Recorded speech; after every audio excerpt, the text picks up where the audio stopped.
En réalité, si on veut bien gérer le temps, il faut bien se gérer soi-même. L'idéal, c'est de prendre une pause de 10 minutes toutes les heures, ce qui nous permet de garder une concentration maximale. Monsieur Kalim, bonjour. Bonjour. Je vous remercie d'avoir accepté notre invitation aujourd'hui. C'est un plaisir. Alors, le temps, c'est de l'argent. Et la gestion du temps permet à chacun d'être organisé et d'avoir une vie équilibrée. Qu'est-ce que la gestion du temps? Alors, c'est un peu l'organisation qui permet donc d'optimiser son utilisation du temps et d'avoir une vie la plus équilibrée possible. Il y a en gros 3 composantes à la gestion du temps. Un premier élément, c'est de savoir où on va, d'avoir des objectifs ou une vision. Deuxième élément, c'est de mettre en place un plan d'action. Et puis le troisième, c'est de gérer toutes les interruptions qu'on peut avoir au fur et à mesure qu'on avance. Je peux vous dire qu'il y en a beaucoup, énormément. Et donc, ce qui est important à comprendre dans la gestion du temps, c'est qu'il y a pas mal de, on va dire, de croyances populaires, qui ne sont pas tellement vraies, qui sont à moitié fausses, voire totalement fausses. Et la première dont j'aimerais parler, c'est je vais gagner du temps. C'est pas vraiment vrai, on ne peut pas vraiment gagner du temps, on peut juste en perdre moins, mais le temps il passe, il ne nous attend pas. Donc, gagner du temps n'est pas vraiment une option. Perdre moins de temps, oui, pourquoi pas, ou faire plus vite que quelqu'un d'autre, oui, c'est faisable. Alors, deuxième croyance, c'est qu'on ne gère pas le temps. On ne peut pas gérer le temps, encore une fois, il passe. Par contre, on peut se gérer soi-même. En réalité, si on veut bien gérer le temps, il faut bien se gérer soi-même. Quels sont selon vous les outils pour bien se gérer afin d'avoir une bonne gestion du temps? Alors, du coup, je vais parler de la troisième croyance qu'il est intéressant de changer. C'est que souvent, quand on parle de gestion du temps, on parle d'être efficace. Or, pour bien gérer son temps, il ne s'agit pas vraiment d'être efficace. C'est important, mais ça vient en numéro 2. La première chose qu'il faut, c'est être effectif. Alors, effectif, qu'est-ce que ça veut dire? C'est une traduction très approximative du mot effective en anglais, qui veut tout simplement dire faire la bonne chose. Et le principe est très simple, c'est d'abord on fait la bonne chose, ensuite on est efficace sur cette bonne chose. Et être efficace sur une bêtise est en soi une bêtise. Donc, je vous donne un exemple très simple, c'est imaginez une usine qui fabrique des montres démodées, mais elle est très efficace à les fabriquer. Ben, c'est une petite catastrophe parce qu'elle a plus de montres à jeter par la suite. Donc être efficace, si on n'a pas pris le temps d'abord de comprendre le côté, quelle est la bonne chose à faire, est vraiment un cercle vicieux puisque ça nous emmène plus vers le bas que vers le haut. Donc, efficacité vient en numéro 2. Vraiment, le premier élément de la gestion du temps, c'est de faire la bonne chose. Alors, comment est-ce qu'on peut deviner c'est quoi la bonne chose? Là, on a 2 outils sur lesquels on va se baser. Premier, c'est la matrice Eisenhower qui parle de distinguer entre ce qui est important et ce qui est urgent. Et donc, en fait, ce qui se passe très souvent, c'est que les coachs se sont rendus compte que beaucoup de gens ne font pas la distinction entre l'important et l'urgent. Donc, le téléphone sonne, c'est une urgence, c'est pas sûr que ce soit important, et on va répondre. D'ailleurs, moi, quelque chose que je n'ai jamais compris, c'est quand on va, par exemple, dans une boutique pour acheter quelque chose, et que le téléphone sonne, ben la personne va prioriser celui qui appelle par rapport à celui qui s'est déplacé. Ce qui est très très peu logique, alors qu'en fait, ça ne devrait pas du tout être le cas. Donc, on va tout de suite réagir d'une certaine manière, à travers nos automatismes, à l'urgence. Alors qu'en réalité, quand il y a un événement qui se passe, il faut juste prendre le temps de se dire en quoi est-ce que cet élément spécifique est important pour moi. Et si ça l'est, c'est plus sur cette base que je vais décider d'agir. Donc, l'importance en premier, l'urgence par la suite. Ce qui est pas très intuitif, mais en fait, c'est... Alors, bien entendu, quand on tombe sur des choses qui sont à la fois importantes et urgentes, là, c'est la première priorité par laquelle il faut commencer. Ce qu'il faut comprendre, c'est que si on passe notre journée à faire que des choses qui sont importantes et urgentes, les choses qui sont importantes et pas urgentes, en fait, on les décale dans le temps. Et donc, à un moment, elles deviennent importantes et urgentes. Donc c'est un cercle qui finit jamais. Pour sortir de ce cercle, il faut à des moments pouvoir faire des breaks, une fois par mois, et dire stop, là je remets les pendules à zéro, je m'occupe de ce qui est important. Ou je démarre ma journée, j'arrive à 8h30 le matin au boulot, je n'ouvre pas mes mails. Je commence par prendre 1 heure ou 2 sur laquelle je suis productif à développer des choses.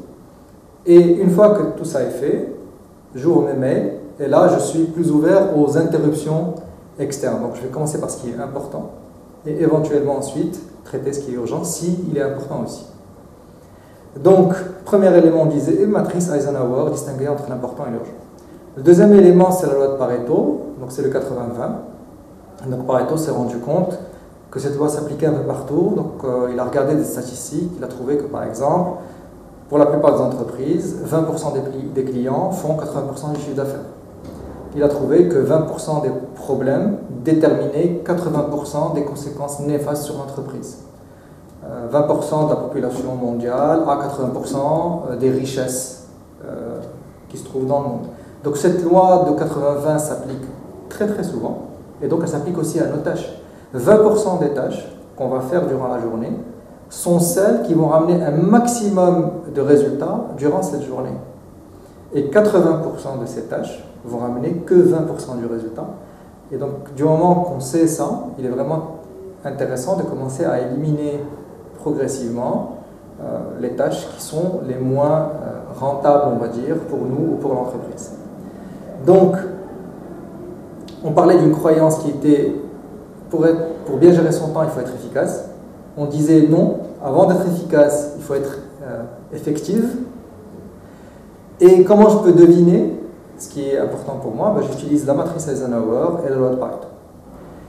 Par la suite, on pense souvent que, enfin, certaines personnes pensent que la vie est un marathon, que aller au travail est un marathon.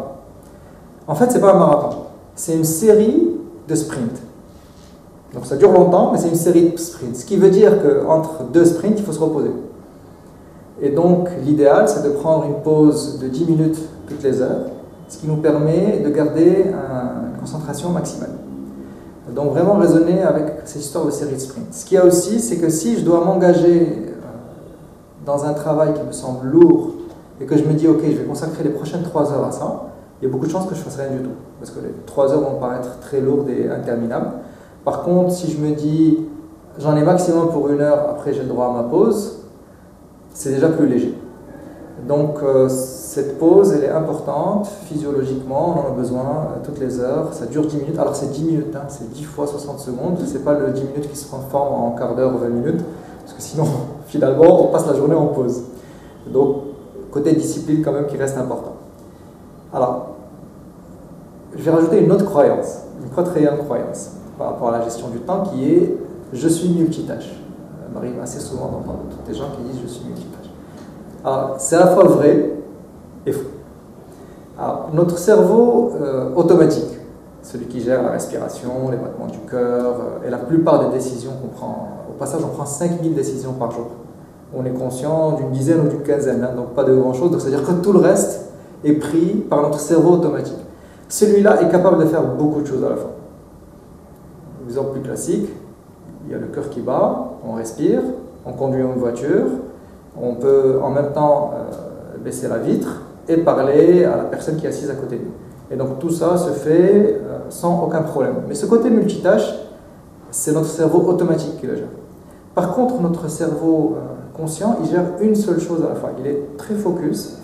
Et quand on fait 2 choses à la fois avec le cerveau conscient, en réalité, ce qu'on fait, c'est qu'on bascule de l'une à l'autre. Et qu'à tout moment, on peut rester sur l'une d'entre elles et oublier la première. Mais ce qui se passe aussi, c'est qu'on perd du temps.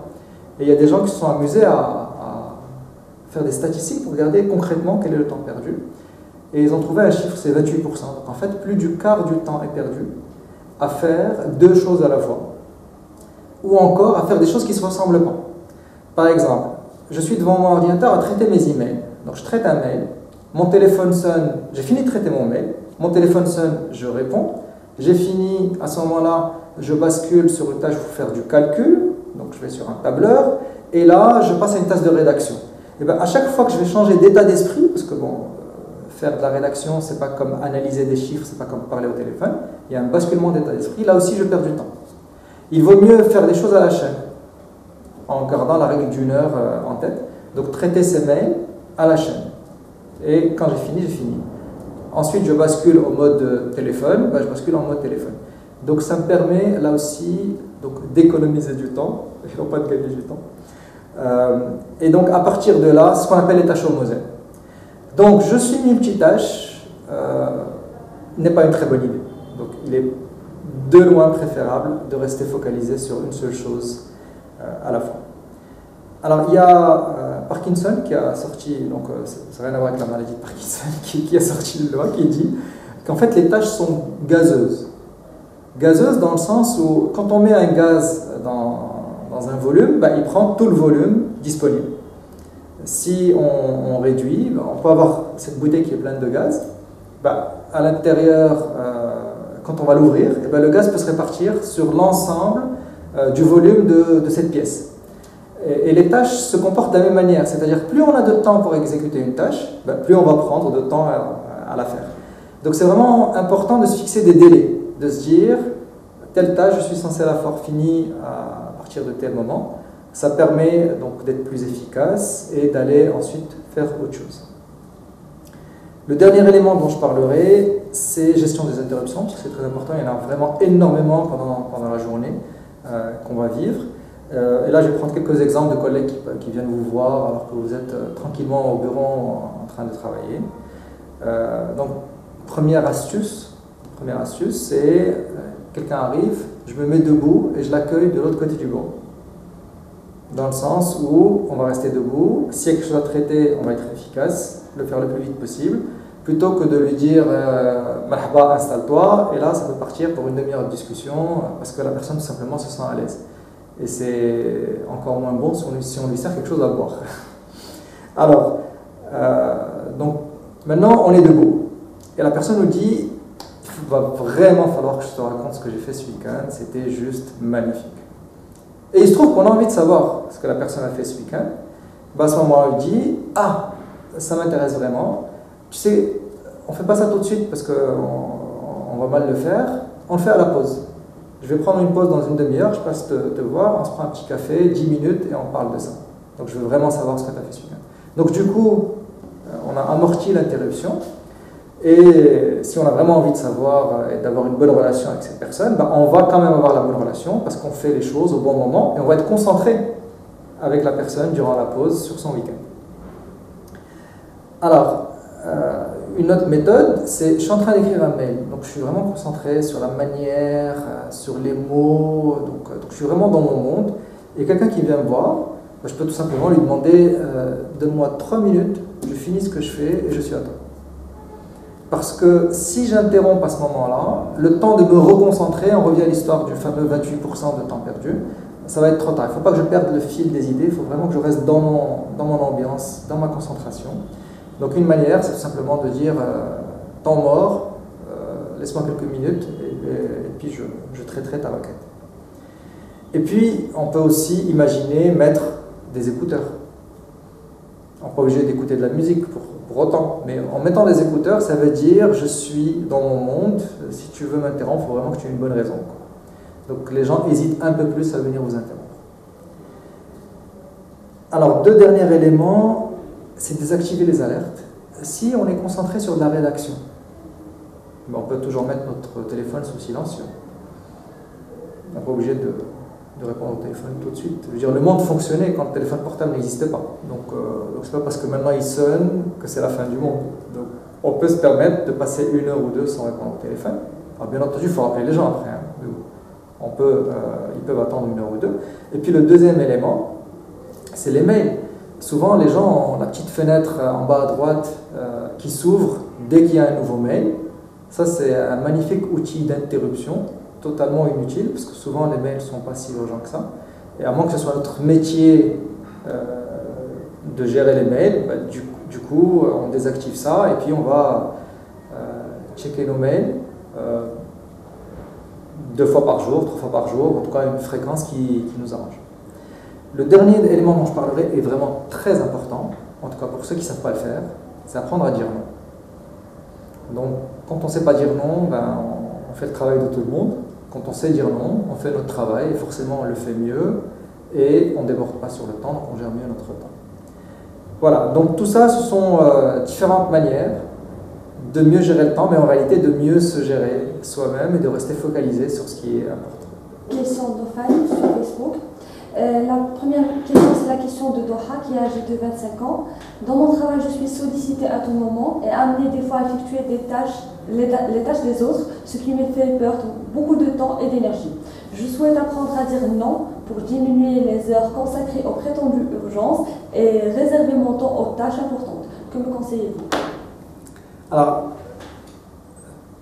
oui, alors effectivement, dire non n'est pas chose facile. C'est beaucoup plus facile de dire oui parce que ça évite les conflits, ça évite de passer pour un incompétent. Parce que des fois, quand on dit non, c'est parce qu'on ne sait pas faire. Donc, en tout cas, c'est une interprétation possible. Donc, il y a des bonnes raisons d'avoir du mal à dire non. Donc, ce n'est pas si facile que ça. Maintenant, il y a quand même des avantages.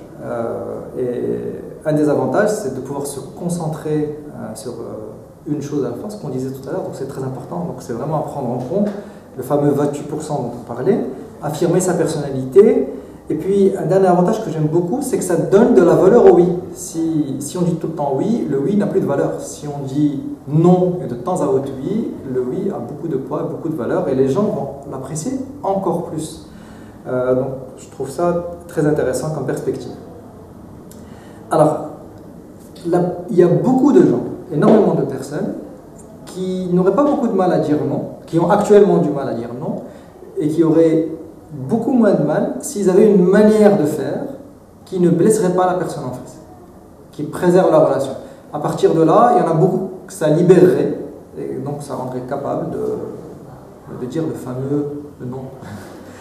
Alors, en fait, il y a une méthode, on va dire, assez simple, en 3 étapes. 1, il faut dire non, évidemment.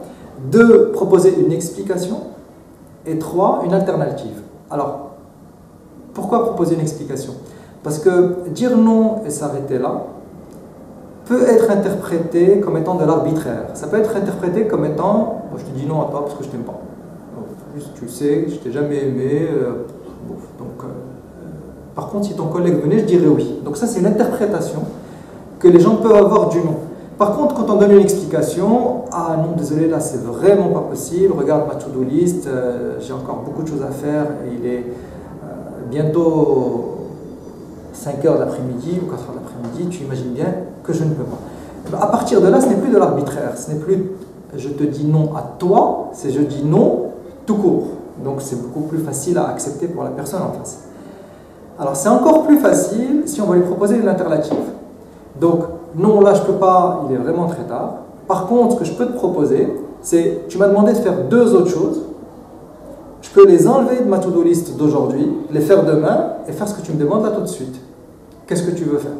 Ou au contraire, écoute, sur cet élément précisément, tu peux aller voir un tel qui est vraiment expert dans le domaine, qui pourrait aider. Donc là, quand on propose une alternative, alors elle peut être bonne ou pas bonne, alors de préférence qu'elle soit utile. Maintenant, même quand elle se révèle ne pas être utile, ce que la personne capte, c'est que c'est comme si ton problème l'intéresse. C'est pas que, bon, c'est ton problème, tu te débrouilles, tu viens pas m'embêter avec tes problèmes, ça ne m'intéresse pas. Au contraire, elle se dit, bon, elle a essayé de proposer des alternatives. Si c'est bon, c'est parfait. Si c'est pas bon, au moins elle a essayé. Donc ça, c'est important. Donc, disons que dans le non, l'explication et l'alternative, donc dans ces 3 étapes, il y a le contenu, mais il y a aussi l'état d'esprit qui est important. Ça devient plus facile pour la personne d'accepter le non. Alors après, on peut se faciliter encore plus la tâche. Au lieu de dire non, tout court, on peut dire laisse-moi le temps d'y réfléchir. Là, tout de suite, je suis sur quelque chose, je ne peux pas prendre une bonne décision. Je te réponds demain. Et prendre le temps de réfléchir. C'est beaucoup plus facile de venir le lendemain dire j'ai bien réfléchi, c'est non, que de dire un non tout de suite sans avoir pris le temps de considérer la requête. Donc c'est un non plus crédible. Et c'est aussi plus facile pour vous, vous préparez à le dire. Il y a un cas particulier dans le non, qui est quand en plus la personne vous demande de faire un travail à sa place. Donc c'est sa responsabilité. Et puis elle vous demande de faire le travail à sa place. Et là vous êtes... Alors déjà il y a des gens qui disent comment est-ce qu'elle ose faire ça déjà pour commencer. Maintenant il se trouve que ça arrive. Alors quand ça arrive, il y a deux cas. On peut tout simplement faire l'approche classique qu'on disait. Donc non, il se trouve que c'est ton travail et que là je ne peux pas m'en occuper. Donc ça c'est une première manière de faire. Une deuxième manière de faire, c'est imaginer, vous avez vraiment une conscience professionnelle, on va dire, très évoluée, très avancée, et vous vous dites, c'est à elle de le faire. Mais si je ne le fais pas, il se trouve que l'usine va s'arrêter ou la vente ne va pas se faire. Donc il va y avoir des conséquences assez importantes sur la compagnie. Vous dites, il va bien falloir que je fasse quelque chose. Mais en même temps, vous ne voulez pas le faire parce que ce n'est pas à vous de le faire. Et si vous le faites, elle va vous demander le lendemain encore de le faire à sa place. Donc, qu'est-ce qu'on fait dans un cas comme ça? Eh bien, c'est tout simplement de répondre, bon, je ne peux pas faire ce que tu me demandes, tout simplement parce que c'est à toi de le faire. Alors maintenant, je suis conscient que si je ne fais pas ça maintenant, la vente ne va pas se faire. Ce que je te propose, c'est qu'on fasse la tâche ensemble. Je ne la ferai pas tout seul. Il faut que tu sois là, à côté de moi. Ça sera l'occasion pour toi d'apprendre à le faire, parce que je ne vais pas le refaire une autre fois à ta place. Donc, je t'aide sur ce coup, mais à condition que par la suite tu deviennes autonome. Donc, c'est l'histoire au lieu de donner le poisson, on apprend à la personne à pêcher. Et à partir de là, je préfère prendre 3 heures pour apprendre à la personne à pêcher que de prendre une demi-heure pour lui donner le poisson, parce qu'après je suis tranquille. Donc c'est important d'intégrer ce côté-là, c'est ok, je peux te rendre service, pas de problème, tu sais pas faire, je sais faire, aucun problème. Mais tu te mets à côté de moi, tu es là, tu apprends et par la suite tu deviens autonome. Comment pourrais-je gérer mon temps, sachant que mon travail est lié à celui des autres? C'est la question de Mohamed de Casablanca, âgé de 32 ans. Alors, première réponse, c'est la plus facile pour moi, c'est d'apprendre à dire non. Donc lié au sujet précédent. On peut imaginer que ça peut beaucoup aider. Alors, deuxième élément, c'est que le fait que le travail soit lié aux autres, c'est ce qui arrive le plus souvent. C'est vraiment très très fréquent, pour ne pas dire la règle. Donc, du coup, dans nos plannings, il faut toujours inclure ce qu'on appelle du gras. C'est-à-dire que si une tâche prend en théorie 2 jours, eh bien on va mettre 4 jours, 5 jours, de manière à ce qu'en cas de retard, on ait encore le temps de réagir et de faire ce qu'on a à faire, soit de donner cette tâche à quelqu'un d'autre, soit de la faire soi-même, soit de convaincre la personne de le faire cette fois-ci dans les délais, ou au contraire de lui enlever certains problèmes qu'elle a, qui la bloquent actuellement, et donc l'aider à aller là où on a besoin qu'elle aille, parce que c'est ce qu'il faut pour l'entreprise. Donc, prévoir du gras dans le planning doit être vraiment quelque chose de systématique. On est dans un monde où il y a des imprévus. Alors, ensuite, on a mis du gras. Il est quand même important de sensibiliser les gens aux conséquences des retards qu'ils peuvent avoir sur le déroulement du projet ou sur l'avancement de l'équipe en tant que telle. Et la manière la plus simple de le faire, c'est d'avoir des réunions périodiques au sein du projet ou de l'équipe, où on va pouvoir chacun faire le point sur son avancement. Et là, on va tout de suite voir les interactions où un tel va être en retard parce que l'autre, un tel, n'aura pas fait son travail dans les temps. Et là, la conséquence est évidente. Il n'y a pas grand-chose à expliquer. On a vu qu'il y avait un lien logique, une séquence logique entre les différentes tâches que les différentes personnes doivent faire. Et à partir de là, les gens prennent conscience de l'importance du fait de délivrer ce qu'ils ont à faire dans les temps. Ou sinon, au moins, d'aviser les personnes comme quoi ils ne seront pas capables. Donc, sensibiliser aux conséquences, c'est quelque chose d'important. Et la manière la plus simple, c'est d'avoir des réunions d'équipe pour le faire. Alors, il y a dans notre to-do list quelque chose d'important à mettre, qui est spécifique à notre culture. C'est d'avoir une case suivi. Alors, c'est quoi les suivis? C'est toutes les choses que normalement doivent être faites, en fait. C'est-à-dire, imaginez, j'envoie un mail à quelqu'un pour lui demander d'aviser un client que la livraison se fera telle date, tel jour. Donc, en théorie, c'est fait. En pratique, une fois que j'ai fait ce mail, je dois prendre mon mon stylo et noter sur la case suivi, m'assurer qu'un tel a bien avisé le client que. Parce qu'il se trouve que dans notre culture, c'est pas sûr que ce soit fait. Et donc du coup, il y a une nécessité d'avoir un suivi jusqu'au moment où on a la preuve physique que c'est fait. Donc on retrouve rarement ça dans les to-do list, on va dire dans le monde occidental. C'est très important de l'avoir chez nous et donc d'assurer ce suivi. Et puis le dernier élément dont je parlerai, c'est de motiver les gens à faire le travail qu'ils ont à faire. Si je suis dans une équipe projet, si c'est moi qui gère cette équipe projet, les gens ils n'ont pas que ce projet, ils n'ont pas que moi. Ils ont peut-être un boss, un vrai boss différent, un boss fonctionnel qui est ailleurs, qui est celui qui détermine leur carrière, leur salaire, tout ce qui va avec.